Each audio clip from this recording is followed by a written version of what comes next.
Olá, pessoal. Estamos aqui mais uma vez num podcast patrocinado pelo Instituto Spinelli Cabral. Sou a doutora Rebeca Spinelli, ginecologista.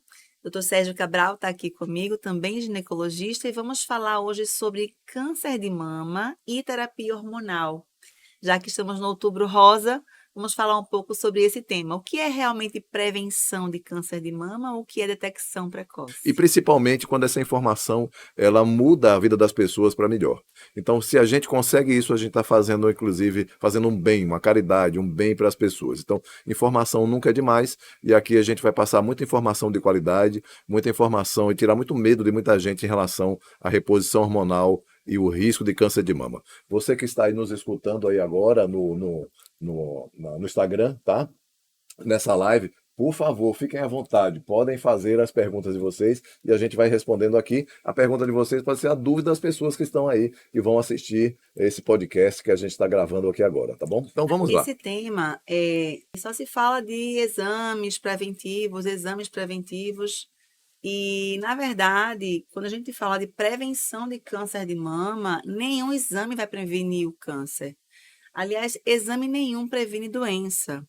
O que acontece com o exame é uma detecção precoce. Tem que fazer os exames, sim, mas não porque isso vai prevenir alguma coisa, mas vai descobrir precocemente algo que esteja iniciando. Mas quando a gente fala de prevenção, é algo muito maior, né? É algo muito mais profundo, e não se fala somente do câncer de mama, mas da maioria das doenças evitáveis. Não estou falando que o câncer de mama é 100% evitável, mas as condições que a gente promove ao longo da nossa vida podem sim fazer uma prevenção da maioria das doenças. É uma confusão muito grande em relação à detecção precoce e também prevenção, como a Rebeca falou.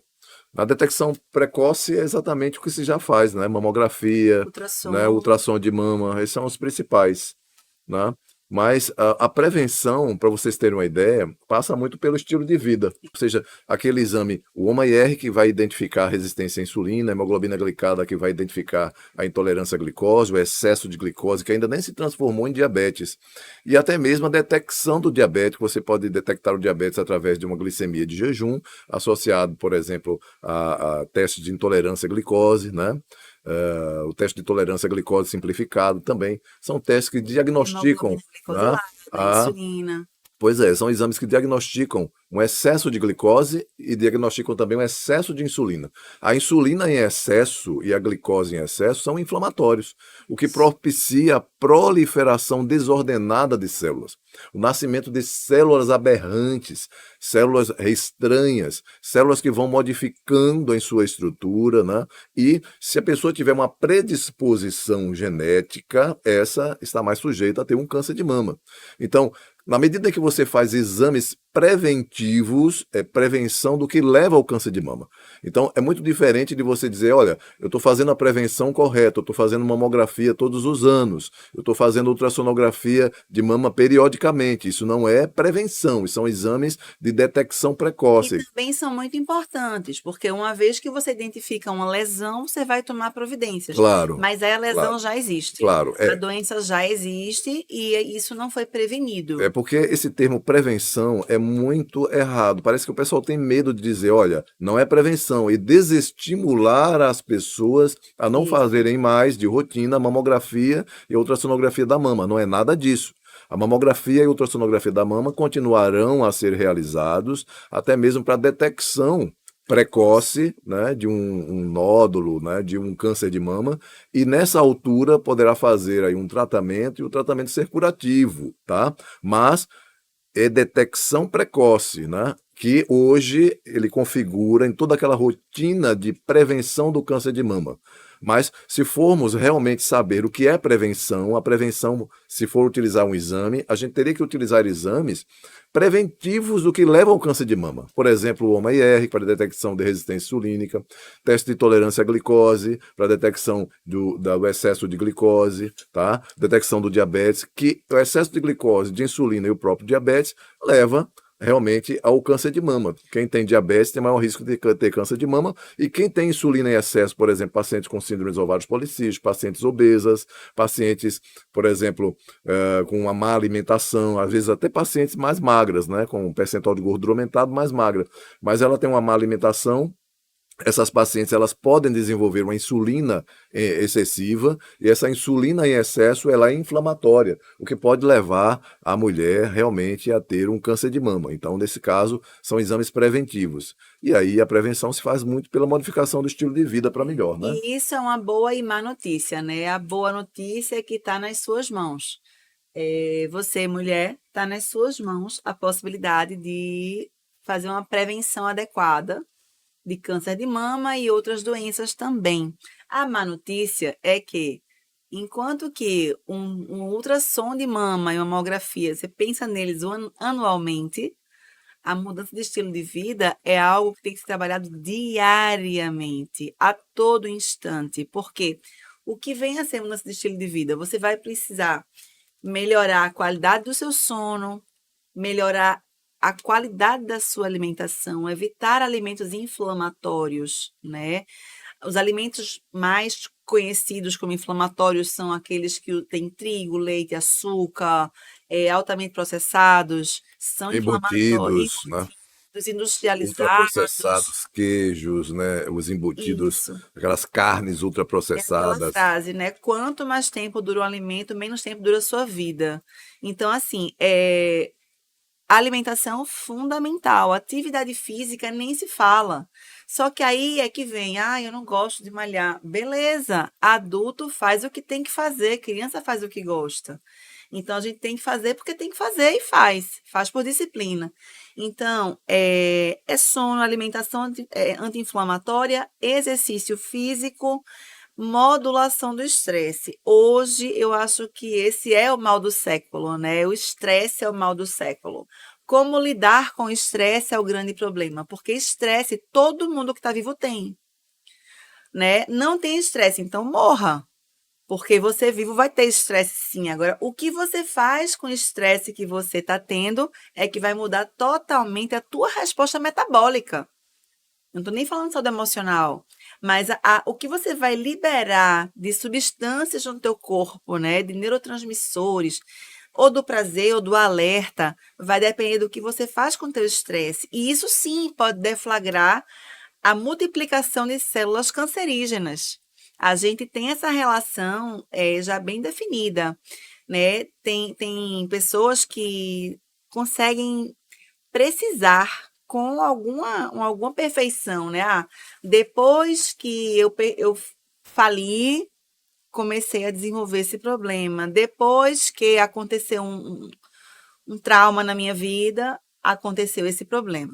Então, a modulação do estresse, ou seja, o que você faz com o estresse que você recebe, é quem vai definir para onde teu corpo caminha. Se para o bem ou para o mal, digamos assim. Se você vai conseguir liberar substâncias que vão te levar para cima ou para baixo, no que se refere à saúde, né? E também muito importante que se fale do cigarro. Eu sei que hoje em dia as pessoas fumam menos do que se fumava, digamos, na década de 70. Joia. Mas hoje continuam fumando. É tanta informação que a gente já tem e as pessoas continuam fumando. É uma coisa assim bizarra, é uma coisa assim meio irracional, mas elas continuam fumando. Então não é só informação, né? É aquela questão: o que é que o cigarro está preenchendo na tua vida? Qual é o gap, qual é a lacuna que você tem que o cigarro está entrando para preencher? Qual é a falta que está tendo na tua vida que você está enchendo de cigarro?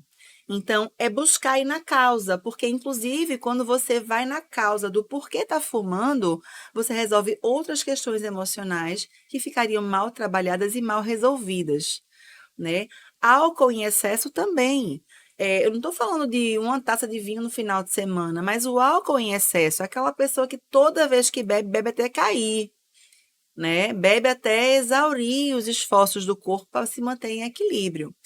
E isso vai estimular o teu fígado a trabalhar numa velocidade que ele não está preparado para tal.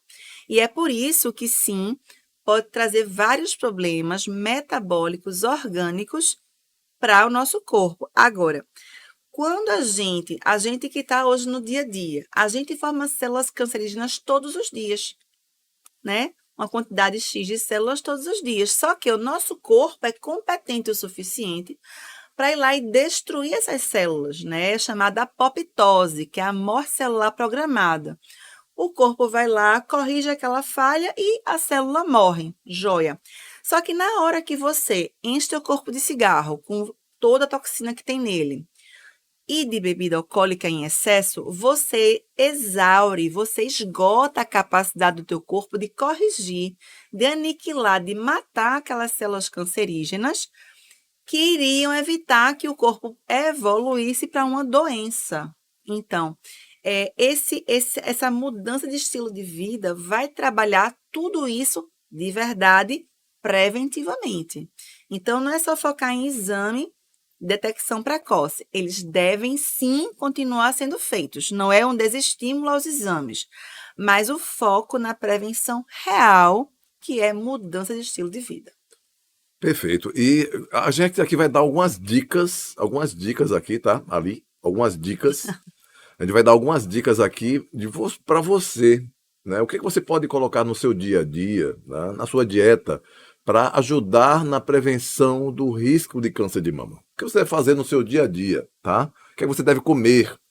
Um dos principais alimentos, que inclusive bastante estudado na redução do risco do câncer de mama, são as crucíferas. Brásicas, né? Crucíferas. As crucíferas são o couve-flor, o brócolis, o couve de Bruxelas, né, a selga, o agrião. Então, todos esses, eles reduzem o câncer porque tem substâncias chamadas indós. Os indóis, como o indol 3-carbinol. São substâncias maravilhosas que têm uma ação antioxidante, uma ação de diminuir o risco de câncer e, principalmente, estudos detectando a diminuição no risco de câncer de mama. Então, é algo assim fundamental a alimentação. A gente chama atenção também, por exemplo, para a cúrcuma longa. A cúrcuma longa tem a curcumina. A cúrcuma longa, que precisa, claro, ser associada a um veículo oleoso, por exemplo, azeite, a pimenta preta. E já há suplementos associando a cúrcuma à piperina, né, que é exatamente o elemento, né, da pimenta preta que facilita a absorção da cúrcuma, E já cúrcuma em longa. veículo oleoso, né? Isso, Naquela suplementos, cápsulazinha molinha. Inclusive, já estão programando aí a cúrcuma, né, de liberação lenta, né, de nanotecnologia. O grande problema da cúrcuma é quando a gente utiliza a cúrcuma, ela não tem uma biodisponibilidade, ela é rapidamente, ela não eleva em grande quantidade do nosso sangue, é rapidamente eliminada. Então, a absorção melhora da cúrcuma se a cúrcuma for realmente ingerida com o azeite, por exemplo, né, com triglicerídeo de cadeia média, por exemplo, com a piperina. Então, a cúrcuma hoje, sabidamente, está associada à diminuição no risco de câncer de mama. A gente chama também que você pode usar no seu dia a dia para fazer parte da sua alimentação, principalmente se você tem um risco maior na família para câncer de mama, por exemplo, uma mãe ou uma irmã que já teve câncer de mama. Você tem medo de ter câncer de mama, quem é que não tem medo? Claro. Então, por exemplo, frutas vermelhas. Frutas vermelhas, Raspberry, aroma, o Cranberry, cranberry, né? Por exemplo, goji-berry, amora, amora, framboesa, morango, cereja. framboesa, cereja. E a gente não esquecer das nossas nacionais. Quais são? Acerola, pitanga, o açaí. Então, muita gente não coloca, só fala das frutas, né, internacionais ou importadas, mas da gente também, as nossas frutas vermelhas, elas são muito interessantes. Elas são ricas em antioxidantes e que diminuem o risco de câncer de mama. Isso é muito importante. A gente cada vez mais falar na linhaça, o óleo de linhaça, do ômega 3. O ômega 3 é muito interessante. Oleaginosas. Todos esses alimentos você deve fazer regularmente no seu dia a dia, tornar uma moda em sua vida essa boa alimentação, porque isso reduz o risco de câncer de mama. Alimentação, ou seja, você vai ser o que você ingere. Então você vai proteger a tua saúde através das tuas ações, o que você vai ingerir. Então veja que o caminho da boca pode levar a dois caminhos, o caminho da prevenção e o caminho Da também da doença, doença. né? Perfeito. E aí, só uma observaçãozinha que pouca gente usa, pouca gente estuda, pouca gente entende e termina caindo naquela história de, eu acredito, eu não acredito. Existem hoje alguns óleos essenciais que podem sim ser ingeridos, tá? Não sei se posso falar marca aqui, creio que não. Mas existe uma marca que é americana, que vende no Brasil, e que existe cúrcuma, que é o turmeric, e existe a pimenta preta. Existe tanto óleo de pimenta rosa quanto óleo de pimenta preta. Então, ele já vem na forma de óleo, então já tem uma absorção muito maior e um potencial antioxidante incrível, tá? Então, já facilita a vida de quem vai consumir regularmente. De repente, você coloca uma gotinha de turmeric e uma de pimenta preta no teu shot matinal e já facilita aí tua vida. Então é interessante a gente comentar exatamente na reposição hormonal relacionada ao risco de câncer de mama. Deixa eu, te- Então, deixa, deixa eu fazer uma pergunta para você puxar esse gancho, porque assim, é muito comum a gente receber pacientes médicas, né? A gente tem uma grande quantidade de pacientes médicas e que já são meio que criadas, né? Como nós fomos também com esse medo, né? Quem tem câncer de mama na família, se tua mãe teve câncer de mama, então você não pode nunca fazer reposição hormonal. Mas você não acha estranho que esses mesmos colegas que têm medo de fazer reposição hormonal numa mulher na menopausa, que vai dar a essa mulher com segurança qualidade de vida, melhora da libido, voltar a viver mesmo, né, a ter energia, músculo, vitalidade. Esses mesmos colegas que têm medo dessa reposição hormonal, não é estranho eles passarem livremente anticoncepcional durante 20 anos para essas meninas? pois é, o que falta é uma discussão, né? Ou seja, você levar à tona o que a gente vê na frente da gente e a gente não percebe. Porque os anticoncepcionais eles passaram a ser utilizados de uma forma tão simples quanto dar água a uma pessoa ou a pessoa ter fome e comer. E, na verdade, são realmente medicamentos que eles servem para o seu fim em relação à contracepção. Eles fazem muito bem esse papel, né? Evitar filhos. Mas há a necessidade de avaliar os seus riscos e benefícios. Um dos problemas do anticoncepcional é que o anticoncepcional é exatamente um medicamento feito de hormônios completamente diferentes daqueles que o corpo da mulher produz e, contanto, e claro, a partir do momento em que entram no corpo da mulher, há uma reação desse corpo contra algo estranho.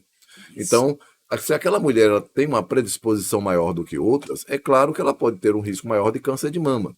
O risco de câncer de mama com anticoncepcional existe, né, se torna realmente incoerente, né? Muita gente criticar, por exemplo, hormônios, inclusive mais semelhantes possíveis àqueles hormônios naturalmente produzidos pelo corpo da mulher, e tornar esses hormônios, né, demônios. Né? Eu digo Isso. sempre, não confunda hormônio com demônio. Não confunda, né? O hormônio ele pode salvar a sua vida. A gente vai mostrar aqui nesse podcast, né, que os indícios mostram, inclusive há fatos, isso não é novidade para ninguém, sociedades médicas elas comentam muito isso, que a reposição hormonal hoje ela diminui a taxa de mortalidade geral. Ou seja, você vai viver mais e com maior qualidade de vida. Se você fizer hormônio a partir de uma determinada idade, né, se você está necessitando de hormônio, você vai viver mais, vai morrer menos, Sim. vai ter menos complicação. Então, hoje se sabe que a reposição hormonal ela deve ser feita não com anticoncepcionais. Vocês já viram alguém fazer reposição hormonal na menopausa com anticoncepcionais? Por quê? O que é que teu médico fala? Teu médico fala exatamente o seguinte: anticoncepcional ele não serve para reposição hormonal. Por quê? Quando você faz anticoncepcional para uma mulher que está necessitando de hormônios, aumenta o risco de trombose, de câncer de mama, de AVC. Então, qual hormônio que você vai utilizar? Aquele hormônio que se parece em estrutura ou tem um comportamento semelhante àquele naturalmente produzido pelo corpo da mulher. O corpo já sabe como lidar. E quais são esses produzidos pelo corpo da mulher? Testosterona, estradiol, progesterona, estriol. Estriol. São esses hormônios que a gente pode, devidamente, deve utilizar para a mulher que está necessitando de hormônios. Porque a gente já sabe hoje, quem faz reposição hormonal tem menor risco de ter fraturas, osteoporose. Que Muita gente aumenta a mortalidade. que aumenta a mortalidade e as fraturas, para vocês terem uma ideia, né? Duas, uma, Uma a cada duas mulheres na pós-menopausa terá fratura. Olha que É um interessante. Vou absurdo. repetir. Uma a cada duas mulheres que entrou na menopausa, na pós-menopausa, ela terá fratura. E olha que interessante, né? Ah, o que a gente vê, né, que até 200 mil mortes por fratura nessa idade. Olha nessa fase da vida da mulher. Olha que coisa interessante. Quando se tem uma fratura, por exemplo, do quadril, olha só, de 20 a 24% elas irão a óbito. 20 a 24% é muita gente. Ah, 20 a 24% das pessoas que têm na menopausa fratura do quadril, elas irão a óbito. Ou elas irão a óbito de imediato, ou mais frequentemente, elas irão a óbito meses depois, por infecção, por embolia, por redução da sua capacidade de atividade, porque olha só, isso. 60% reduzem drasticamente a sua movimentação, o seu estilo de vida Após uma fratura, né? após uma fratura. E após uma fratura por osteoporose na menopausa, 80% reduzem quase que completamente, quando comparado a uma fase mais jovem sem fratura, a sua atividade Isso. física, sua mobilização. 60%, se eu não me engano, podem até chegar até 60%, depois de alguns anos, ficam completamente inúteis. As pessoas Em relação necessitam à as mobilidade, né? pessoas ficam assim esperando alguém ajudar para ir ao banheiro. Ah. Ou o contrário, em cima de uma cama, esperando realmente que outra pessoa arque com a limpeza das suas necessidades. Ou seja, uma qualidade de vida péssima. E aí puxa outra coisa, né? A pessoa está acamada, acelera o processo demencial, aumenta o risco de trombose, aumenta o grau de obesidade, porque não pratica nenhuma atividade Diabetes, física, diabetes, hipertensão, depressão. depressão. E aí sim a mortalidade vai a galope e a pessoa está com medo de reposição hormonal, né? Quem não tem noção, assim, não sei se as pessoas da minha geração vão lembrar o que é uma pedra pome, que é aquela pedra que usa para ralar o calcanhar. Pronto, pedra pome. É uma pedra bem porosa, né? O osso da menopausada não tratada fica daquele jeito. Então você imagina essa mulher vai trocar uma lâmpada e cai de um banquinho. Quebrou. Já pode começar daí a derrocada na vida dela. E é uma coisa muito simples, né? Ou seja, uma mulher na menopausa não pode trocar uma lâmpada, não pode subir uma escada sem estar muito bem amparada, não pode tomar um banho sem ter aquelas barras de proteção no banheiro. E isso não é necessário, porque hoje já se sabe, já se tem ciência para mostrar a segurança, né? Aí você estava falando de osteoporose, né? Que vai aumentar o risco muito grande de morte. E o que acontece é, por exemplo, a gente chama atenção aqui para fatos, né, dados da Associação Brasileira de Avaliação Óssea e Osteometabolismo, tá? Abraço. A Abraço, ela traz esses fatos aqui para a gente. Por exemplo, muita gente fica com muito medo de fazer uma reposição hormonal por um câncer de mama, não é verdade? Mas essas mulheres, elas não sabem que é mais provável você ter, por exemplo, uma doença cardiovascular, um infarto, um AVC, pela ausência de hormônios no corpo, pela diminuição de hormônios no corpo na menopausa, e também uma morte por fratura decorrente da osteoporose provocada pela deficiência hormonal na menopausa, do que você morrer por um câncer de mama. Isso. Isso é um fato, tá? Então, hoje, por exemplo, há países que fazem um levantamento e mostram que quem que se interna mais dessas mulheres na menopausa? Mulheres que sofreram um infarto, mulheres que sofreram uma fratura do colo do fêmur ou do quadril, e em terceiro vem câncer de mama. E dentro dessas mortes, quem morre mais? Infarto, fratura, as pessoas morrem de fratura. Se você for avaliar a longo prazo, as pessoas que sofreram fratura por osteoporose morrem mais. Se você for avaliar em prazo de meses, 6 meses a 1 ano, a 2 anos, essas pessoas após a fratura, elas morrem mais. Então, se você for avaliar em diversos pontos, tá, de vista, você vai ver que hoje você deveria ter mais medo de não fazer a reposição hormonal. Exatamente. Porque se você tem mais risco ao não fazer a reposição hormonal, um risco maior de desenvolver um infarto, um AVC, desenvolver uma fratura, ou morrer, ou no mínimo ficar em cima de uma cama a depender de todas as pessoas para fazer todos os seus atos simples, os seus afazeres habituais, gente, isso é muito grave. É muito Isso sério. tem que ser desmistificado, tá? Então tem muito mito em relação à reposição hormonal. Ah, doutor, olha, todo dia chega no consultório, a Rebeca também passa por isso. Paciente chegando lá, doutor, olha, eu sei que eu estou precisando, eu estou com libido baixa, eu estou com tendência à depressão, eu estou engordando, não estou conseguindo emagrecer, não estou conseguindo ganhar massa muscular, eu tenho dores horríveis nas relações sexuais, eu fico correndo do meu marido porque arde demais, realmente aquela ardência, sensação de areia, sensação que está tudo em carne viva, né? Não tenho vontade para fazer nada, energia nenhuma, eu não tenho energia nem para malhar. Como é que o senhor está pedindo para malhar? Eu não tenho energia nenhuma nem para levantar da cama. Se eu Exatamente. pudesse, eu ficaria na cama até as 10 horas, 11 horas, né? Aqueles calores insuportáveis. Algumas dizem, olha, eu nunca tive muito calor assim não, mas outras dizem, doutor, o calor insuportável, aquelas ondas de calor quando vem, aquele suor, é algo extremamente constrangedor. Constrangedor numa reunião, eu estou atendendo uma pessoa, eu estou desempenhando a minha atividade, às vezes eu estou namorando e vem aquelas ondas de calor. Isso é terrível, né? Isso cria realmente um estigma muito grande para a mulher. E aí, elas sabem como é que você vai passar por essa fase bem, com reposição hormonal. Aí vem o medo. Doutor, eu sei que eu preciso de reposição hormonal, mas hormônio provoca câncer, não é? Gente, se o hormônio provocasse câncer realmente, as mulheres de 20 até 30 anos de idade Morriam todas de é que câncer. morriam mais com câncer. Essas produzem hormônios saindo pelos ouvidos. É, Quem é que morre mais? Exatamente a mulher acima dos 60 anos de idade, porque os hormônios já foram embora. Os exato. ovários não funcionam mais.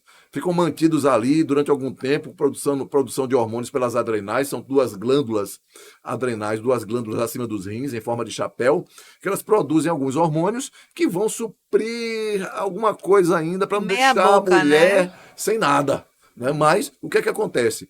Se o hormônio provocasse câncer, eram as jovens, Era adolescente que eram as tinha. adolescentes, as mulheres jovens de 20 a 30 anos de idade, que morreriam, né, mais por câncer. Mas quem é que tem mais câncer, gente? Vocês não param para pensar isso, É. não? Agora, o que acontece é o seguinte: quando o médico ele não raciocina em relação a isso, ele fica sujeito a informações vindas de colegas com poder de oratória, um poder político, uma motivação política muito forte e de convencimento muito forte. Então, cabe ao médico, cada vez mais, se atualizar.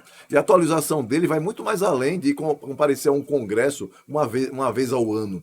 Ele tem que parar todos os dias, se possível, estudar 1 a 2 horas, pelo menos, na frente do seu computador, saber avaliar aquele estudo científico do começo até o final, né? Verificar o tamanho das pessoas que foram estudadas, né? A Amostragem, né? amostragem, a estatística, né?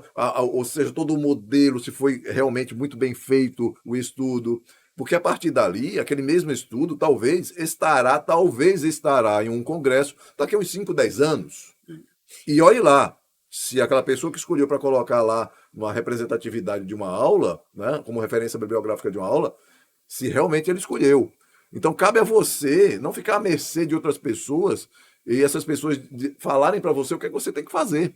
Na verdade, o médico ele tem cada vez mais se adaptar à velocidade das informações que estão chegando hoje para os médicos. Se você passar 24 horas na frente de um computador, você não consegue se atualizar de tanta quantidade de informações que está chegando numa forma tão avassaladora, tão rapidamente. Essas atualizações, essas novidades em relação à reposição hormonal estão chegando. E, infelizmente, o que a gente vê é que a maioria dos colegas se recicla, aspas, de congresso em congresso ou no jantar num restaurante pago por um laboratório. Teve uma vez que O pior, se reciclam quando vai no o representante consultório, farmacêutico vai lá, doutor, olha, essa daqui é uma é o novidade. medicamento que o senhor vai passar hoje, hein? Vai É, prescrever hoje. É novidade demais. Aí o médico abre assim o sorriso. é, É? É novidade? O que é que ele faz? Olha, ele substitui aquele outro medicamento que estava lá, tá? que era o E olha, a melhor. ação desse daqui é sensacional. É mesmo? Opa, então já fala. O propagandista, o É quem representante ensina o sai, médico a quando prescrever. sai do consultório, o médico, olha, vou prescrever para você aqui É. agora, uma novidade, chegou agora. Interessante. Eu ainda nem li nada, mas já estou prescrevendo para você. Interessante sobre isso é que uma vez eu recebi uma visita de um laboratório E aí o propagandista falou assim: ah, doutor, isso aqui é nosso estudo, com 14 pacientes. Eu disse, 14? 1.000? Aí ele disse, não, 14. Aí eu disse, 1, 2, 3, 4, até 14? Disse, é. E isso aí, como é que eu vou conseguir acreditar que isso funciona? Se a tua amostra não é viciada? 14? Os 14.000, É eu aquela, ia parar para pensar, mas 14? é aquela coisa, né? A sua medicina baseada em evidências não é a medicina baseada em evidências que eu estou utilizando para respaldar a minha conduta. Não é isso? Não Exato, é isso? Então, exatamente, gente, exatamente. até a medicina baseada em evidências, ela está mudando. Os autores da medicina baseada em evidências, eles estão mudando para medicina baseada em evidências e resultados. Isso. E digo mais, medicina baseada em evidências e resultados, e também respeitando a fisiologia humana. Então, a tendência será essa. Então, o médico, cada vez mais, ele tem que resgatar a arte médica. Resgatar como funciona o nosso corpo. A fisiologia humana, a fisiologia hormonal. Isso é fundamental importância para a gente acertar também. Não dá para você utilizar uma receita de bolo para todas as pessoas como se fosse igual. Por exemplo, quando a gente fala, quando as pessoas fossem iguais. Quando a gente fala em reposição hormonal, a gente fala no grande medo, que eu estava falando agora, grande medo de câncer de mama. Perfeito? Sim. E hoje a gente sabe, olha só, com medicamentos que a gente nem utiliza mais, tá? Com medicamentos que a gente nem utiliza mais, são medicamentos que utilizavam na década dos anos, nos anos 2000, né? Nos anos 2000, onde foi feito, né, o WHI, o grande estudo, né, que evidenciou a relação, o risco de câncer de mama com Isso. hormônios, né? E aí, naquele momento, foram utilizados dois hormônios, o acetato medroxiprogesterona, a progestina, com estrogênios conjugados, né, Equinos. derivados, né, da urina da égua. Vários É... estrogênios extraídos da urina da égua. E aí se viu que E houve a um gente não aumento, atende égua, né? Só mulher. e houve um aumento realmente de risco. Houve um aumento de risco de câncer de mama, de AVC, de trombose, de Infarto. Alzheimer, de infarto. Houve esse risco. Mas com medicamentos que a gente nem utiliza mais, praticamente poucos médicos Eu ainda nem sei utilizam. prescrever essa porcaria. E olha, todos utilizados por via oral. E aí o que é que acontece? Quando você utilizou esses hormônios, houve um aumento. E olha só, com esses medicamentos, o risco, olha só, com esses medicamentos, para acabar com esse seu medo aí de reposição hormonal. Com esses medicamentos que a Mesmo gente com esses, né? não está usando mais na prática, a gente está utilizando medicamentos mais modernos e outras vias, outras formas que não a via oral. A via oral é a mais perigosa. A via oral, quando você faz hormônio por via oral, é a que traz mais efeitos colaterais e complicações. Hoje não deve ser feito mais a reposição por via oral. Eu sei que você está fazendo aí, seu médico é muito bom, está prescrevendo para você e continua prescrevendo para você Seu reposição Angelique. hormonal por via oral. Mas, por favor, não faça isso por via oral. Você deve cada vez mais conversar com o seu médico. Por isso essas informações, elas estão sendo passadas para você ter condições de falar com o seu médico, com a sua médica, doutor. A gente poderia utilizar em forma de gel, tá? Em forma de creme. A gente poderia utilizar em Adesivo. forma de adesivo, a gente poderia utilizar em forma de implantes hormonais, aquele que coloca abaixo da pele com anestesia local. Será que a gente poderia? Porque eu sei, doutor, que essas formas de fazer de reposição hormonal são mais seguras. Elas provocam menos efeitos colaterais, menos complicações, menos risco de câncer de mama, menos risco de trombose, menos risco de AVC. E até mais, doutor. Eu soube até que tem estudos mostrando que está até reduzindo o risco de câncer de mama. Exatamente. Eu quero saber, doutor. Eu gostaria muito que o senhor fizesse. Ah, não, querida. Eu só faço por via oral mesmo. Aí, muito obrigado, doutor. O que está acontecendo é isso. Muito obrigado, doutor. Levanta-se e vai procurar um médico que faz. Então, cabe aos médicos cada vez mais eles estarem preparados para isso. Por que meu consultório está ficando vazio? O que é que está acontecendo? Por quê? Porque tem médicos que estão fazendo reposição hormonal mais seguras, menos efeitos colaterais, que trazem resultados mais rápido para você, que necessita dos resultados mais rápido, não pode perder mais tempo, tá? Então, olha só, com esses medicamentos hormonais, o risco é de 0,1%, é menos de uma paciente a cada 1.000 pacientes que estavam utilizando reposição hormonal. E esse risco é muito mais baixo do que isso agora, com Ah, outros medicamentos e outras vias e outras doses, exatamente. principalmente pela pele e abaixo da pele, através de implantes. esses reduzem drasticamente o risco e efeitos colaterais, inclusive reduzindo o risco de câncer de mama. E assim, quando a gente faz um hormônio por via oral, que é o que se utilizava habitualmente, mas que a gente hoje não utiliza mais, a gente, que eu falo eu e Dr. Sérgio Cabral, o que acontece? Esse remédio não vai direto da boca para o osso. Não vai, né? Ele vai ser absorvido, vai passar pelo estômago, vai para o fígado, é processado no fígado, e o problema é o que ele se transforma quando chega no fígado. E para que ele chegue na corrente sanguínea, numa dose bacana, ele tem que ter uma dose maior do que essa bacana, porque vai perder uma quantidade X, um percentual previsto no fígado, no processamento, na passagem hepática, que é como se chama oficialmente. E aí, outras vias que a gente utiliza muito mais a via através de pellets, né, ou implantes que são colocados abaixo da pele, já é um caminho direto. Então, não tem essa perda de material, digamos assim, que tem pela boca, nem essa conversão em outra estrutura. O que eu coloco de testosterona é testosterona e vai entrar testosterona. Do jeito que eu coloco, vai entrar na corrente sanguínea, né? O nosso corpo forma uma rede de vasos, né? De pequenos vasos em torno daquele implante, e cada vez que o coração bate, arrasta aquela quantidade fixa prevista de hormônio para nossas células. Você está dormindo, a frequência cardíaca está baixa, precisa de menos hormônio. É liberado menos hormônio. Está malhando, está namorando, está dançando, a frequência cardíaca está mais alta. Então, libera mais hormônio, porque está o coração batendo mais vezes. Então, essa é uma forma inteligente de reposição de hormônios, que podem ser na menopausa, que podem ser para um bloqueio na endometriose, que pode ser para um paciente com TPM severa, com muita cólica, enfim, para várias finalidades. Então, essa forma inteligente de reposição dá muito mais segurança e previsibilidade de quanto vai ter daquele hormônio na corrente sanguínea e o que esperar de efeitos benéficos e colaterais, que geralmente são baixíssimos, irrisórios e contornáveis, né? E mais uma vez, voltando para a via oral, eu quero bater bem nessa via oral, viu, gente?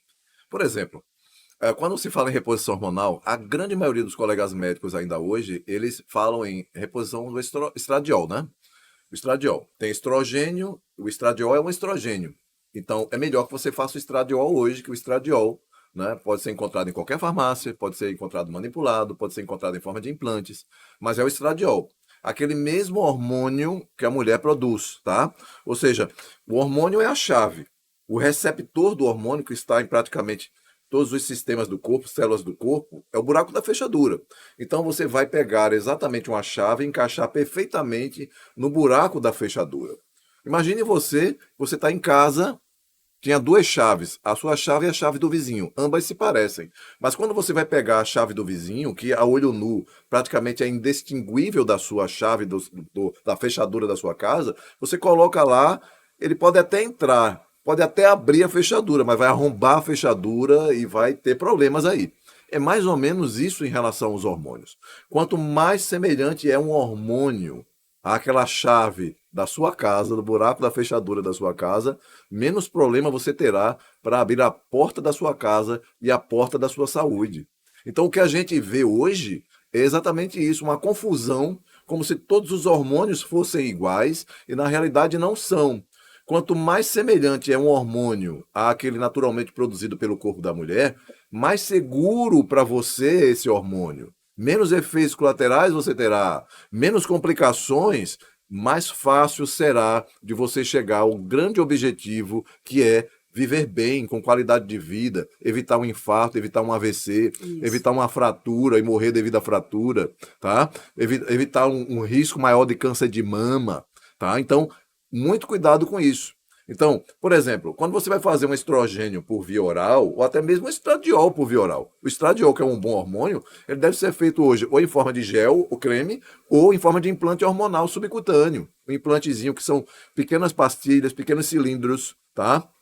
menores do que um grão, maiores do que um grão de arroz e menores do que um tic-tac, colocam anestesia local no consultório. Ele libera a mesma quantidade fisiológica, estão mais seguros hoje, estudos mostrando isso. E aí o que é que acontece? Quando você faz por via oral, qual a primeira coisa que acontece quando você usa um hormônio por via oral, principalmente estradiol? Aumenta os fatores de coagulação. Já aumenta os fatores de coagulação quando comparado ao gel, quando comparado ao implante hormonal. Ou seja, aumento de risco de trombose, Aumento derrame, do infarto. risco, exatamente, de complicações cardiovasculares, infarto, AVC e trombose. Outra coisa, quando você faz um hormônio por via oral, você aumenta o nível de estrona.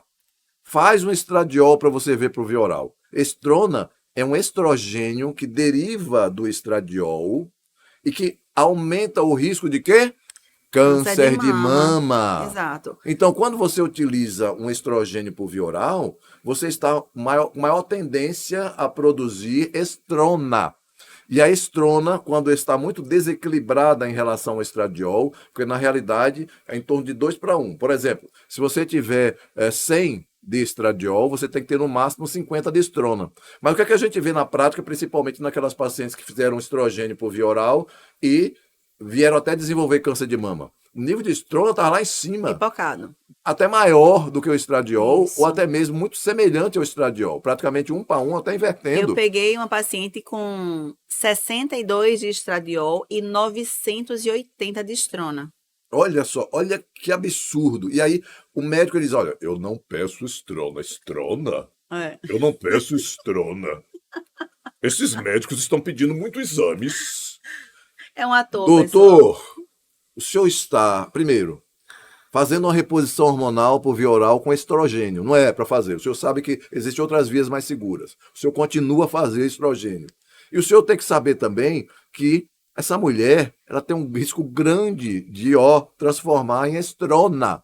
E estrona, o senhor deve saber, deve nortear a sua conduta. Se estiver alta, o senhor tem que parar imediatamente, trocar para aquela reposição hormonal e vai conversar com a tua paciente, olha, é melhor para você mesmo via transdérmica, um adesivo, um gel, um creme, ou melhor ainda, um implante, que é mais seguro. Eu que não sei, sabe? Você me entende, viu, querida? Mas eu vou enviar você para o doutor Sérgio, para a doutora Rebeca. Eles sabem, né? Eles dão até aula, né? Ensinando a outros médicos como fazer o uso de implantes com segurança, com eficácia, tá bom? Então não vou ficar criticando, batendo algo que eu não conheço, tá? Que é bem coerente, né? Imagine você perguntar, doutor, o senhor... Não faço implante. O senhor já fez? Não, nunca fiz. O senhor já conduziu alguém também? Nunca conduzi. Porque o senhor está falando que o senhor nem conhece, né? Então é uma coisa extremamente incoerente que a gente vê aí, né? E que a gente vê a todo momento, né? Ou seja, vai aprender um pouco, vai conversar, né? Compreender o que é o implante que está aí no mundo desde 1937. Se algo permanece no mundo, né? Desde 1937, pelo amor de Deus. Vai fazer 100 anos. As pessoas gostam de sofrer, né? As pessoas gostam de morrer, de sofrer, de ter câncer, né? Porque, pelo amor de Deus, está no mundo desde 1937. Hoje evoluiu praticamente grandes farmácias de manipulação no mundo. Já fazem. Com excelentes resultados, estudos grandiosos saindo agora, mostrando que realmente são mais seguros, mais eficazes, eficientes, tá? Então, é muito importante a gente saber disso, tá? Assim como, por exemplo, a via transdérmica. Bem, o colega não querer fazer um curso. O implante também é sensacional. Tudo bem o colega não querer fazer um curso, se atualizar, tá tudo certo. Só não fala do que não conhece, porque aí fica feio. E muito cuidado, né? A gente tem que ter muito cuidado. Quando a gente fala de implantes hormonais, a gente tem que ter muito cuidado em cair em sofisma. Sofisma é aquela mentira travestida de verdade. O cara mente ali para você, na tua cara, mas ele mentiu tão gostosamente que parece que foi uma verdade. É um sofisma. É uma inverdade. Lobo com pele de cordeiro. É um lobo com pele de cordeiro, né? Ou seja, tá mentindo na cara dura para você, às vezes nem sabe o que tá falando, tá repetindo de outro colega que escutou de outro colega, aí chegou e passou para você. E você, caramba, esse doutor é um doutor extremamente respeitável, e é um extremamente competente, mas ele está cometendo um erro. Ele é humano e está cometendo um erro naquele momento, falando mal de algo que desconhece. E você que poderia estar fazendo uma reposição hormonal extremamente segura, lhe provocando ali, lhe trazendo qualidade de vida em torno de alguns meses, que você não conseguiu com outras formas de reposição hormonal, seguro, eficaz, melhorando a sua vida, fazendo você viver mais, você fica com medo de fazer. E aí o que é que acontece? Você deixa de fazer o melhor tratamento para você, naquele momento, uma boa reposição hormonal, uma reposição hormonal segura, que você poderia, com isso, evitar exatamente um infarto, um AVC, uma fratura decorrente de osteoporose, melhorar a libido, melhorar seu casamento, melhorar sua disposição, melhorar sua composição corporal, porque se você tem uma baixa de estradiol, principalmente testosterona, você começa a acumular aquela gordurinha Tronco e na região da abdômen, né? barriga, a mulher começa a ficar, pode começar a notar isso. Comece a olhar na rua, aquela mulher por volta dos seus 50 anos, 60. 60 anos, que não faz reposição hormonal, ela fica com as perninhas bem fininhas, um barrigão, um tronco avantajado, ela vira um triângulo. Invertida. Por quê? A mulher ela perde as curvas decorrentes do estrogênio e da testosterona que se transforma em estrogênio. Isso. E o que é que acontece? A mulher vai ficando, vai perdendo as curvas cada vez mais retificada, triangular, né? Com a concavidade, com o vértice do triângulo voltado para baixo, a base do triângulo voltado para cima. Esse passa a ser o corpo da mulher por ausência de reposição hormonal. A mulher na menopausa que deveria estar fazendo reposição hormonal. Exato. Até isso fica difícil. Então não vai adiantar muito, não, você pagar personal, você passar de domingo a domingo na academia, 1 a 2 horas de exercício físico, uma boa alimentação, gastando rios de dinheiro e não está fazendo reposição hormonal, porque tem medo de fazer É. reposição hormonal, que disseram para você que hormônio provoca câncer. É. Então, é acabar com esses mitos e saber viver bem, com qualidade de vida, viver mais. Agora, Não use nada por via oral, não, pelo amor de Deus. Converse com o seu médico. Olha, vamos usar, doutor, por outra forma, não vamos usar via oral, não. Via oral, inclusive, aumenta a inflamação crônica. Aí, inflamação crônica? Sim, doutor, inflamação crônica. Eu nunca ouvi falar sobre isso. Inflamação crônica. Inflamação crônica subclínica. Excesso de radicais livres, ativação de vias inflamatórias, e isso pode repercutir em complicações para mim. As pacientes, meu amigo, estão estudando mais do que muitos profissionais da saúde. Então, infelizmente. espere lá no seu consultório, você receber a qualquer momento uma paciente, você vai ficar gaguejando.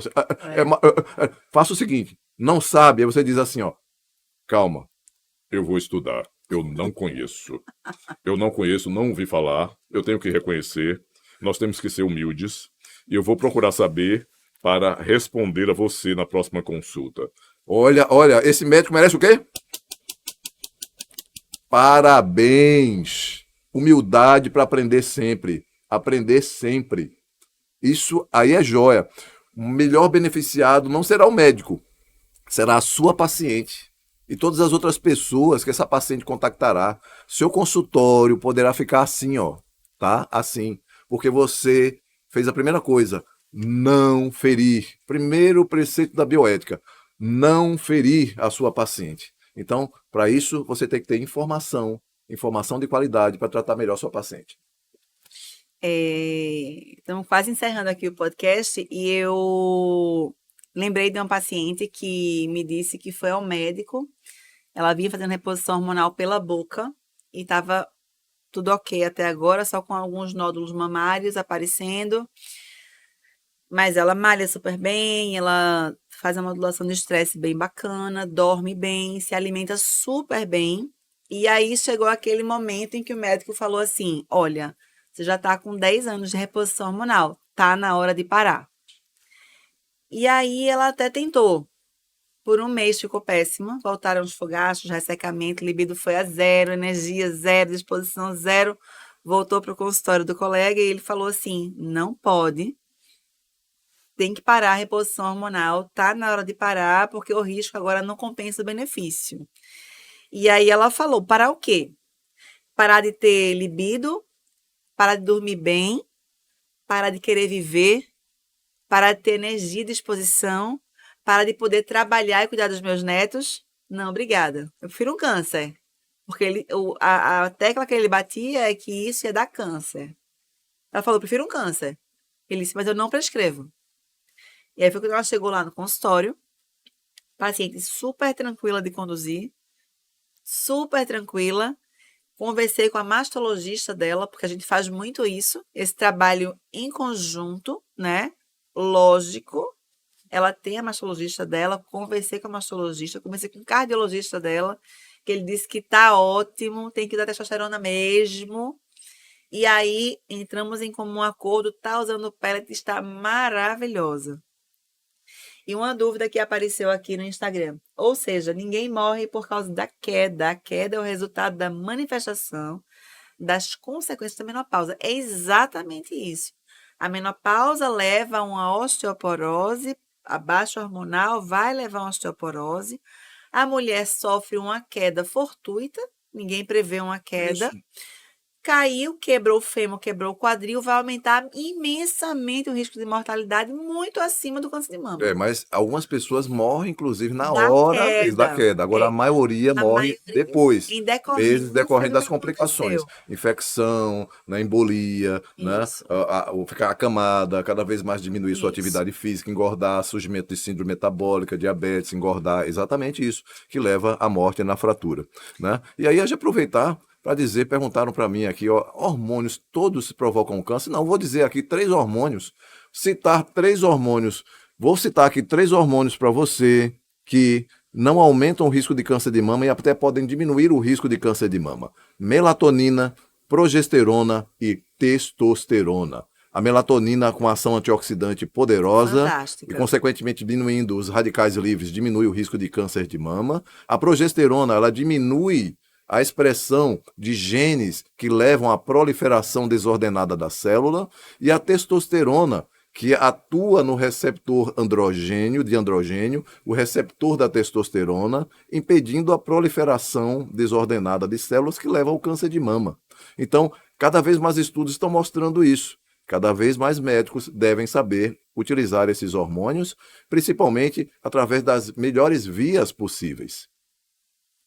Ok, gente, então era isso que a gente gostaria de falar. Isso. Muito obrigado, né, por toda a atenção, né, aqui. E claro, a gente fica à disposição para em nosso Instagram. O meu Instagram é Claro. o Dr. Sérgio Cabral, Dr. Sérgio O Cabral, meu é DRA, doutora Beca Beca Spinelli, com 2 Cs.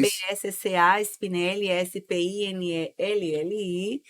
E estamos à disposição, tá? Se vocês tiverem sugestões de temas para próximos podcasts, vocês podem mandar inbox ou em alguma postagem que nós fizermos por lá, tá certo? E ficaremos muito felizes de responder através de um post, através de mensagem mesmo, no inbox, muita gente manda para a gente inbox, ou através de um novo podcast inspirado na tua indicação. Perfeito. Então, manda um direct pra gente, pro nosso Instagram, a gente responde a tua pergunta, tá? A gente não fica sem responder, não, a gente E somos responde. nós que Bom, respondemos somos nós mesmo. que respondemos, então fica bem à vontade, estamos à disposição de vocês. Então, até a próxima. Até mais.